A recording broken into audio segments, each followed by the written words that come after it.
नमस्कार दर्शक बंधु, आपण मानक आर्य दर्शन चैनल को स्वागत जनाऊँगी।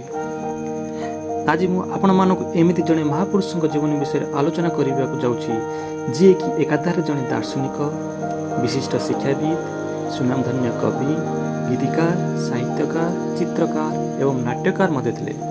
से आउ केही नुहंती, से होचंती विश्वकवि कविगुर गुरुदेव उपाधि भूषित होइतिबा रवींद्रनाथ ठाकुर। बहु गुणर अधिकारी होइतिबारु तांको द बार्ड ऑफ बेंगल मध्य कहा जाए।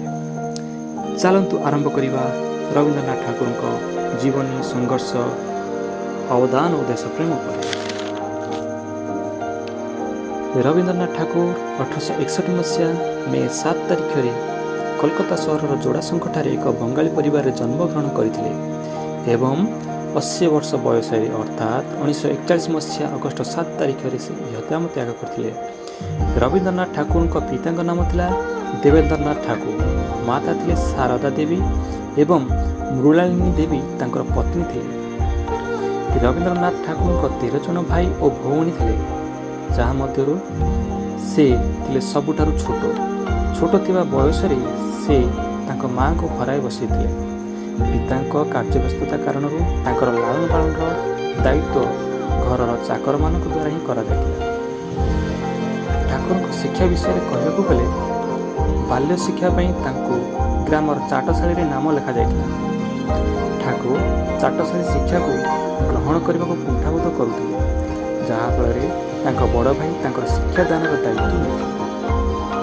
तुलसी दुई पुत्र बासिला भली ठाकुर मात्र अल्प वर्ष बयस ही कविता, छांद, भाषार अद्भुत प्रतिभा देखा मिलता। मात्र 8 वर्ष बयस ही से निजर प्रथम कविता रचना करते। एतद्व्यतीत चित्रांकन, इतिहास, भूगोल, साहित्य एवं इंग्राजी शिक्षार पारंगम हासिल करते। छोट बेले ठाकुर पिता स्वप्न था कि से जड़े बारिस्टर हूँ। सेथिपाई पिता आईन शिक्षा लंडन पठाई, किंतु विडंबनार कथा यही कि जार जन्म साहित्य से किपरि आईन शिक्षा करे, सेठारे से आईन शिक्षा परिवर्ते इंग्राजी साहित्य अध्ययन करने लगे एवं 1880 मसीह बिना डिग्री बंगला फेरी आसिले। सेठारे से नियमित भाव में कविता, गल्प एवं उपन्यास प्रकाश करने लगे। जदि आम देश अवदान रचना को देखा जाए ताहले गीतांजलि, गोरा, घरे बाहर, गीतिमाल्य अन्यतम।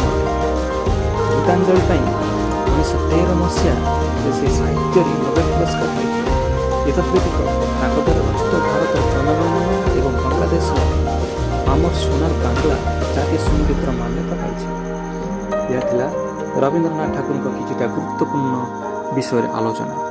यही महापुरुष मानक जीवनी और आत्मकथा उपरि जानवा चाहूले चैनल को लाइक, शेयर और सब्सक्राइब करंतु एवं आगो को नुआ नुआ वीडियो देखंतु। रहुछि, नमस्कार, जय जगन्नाथ।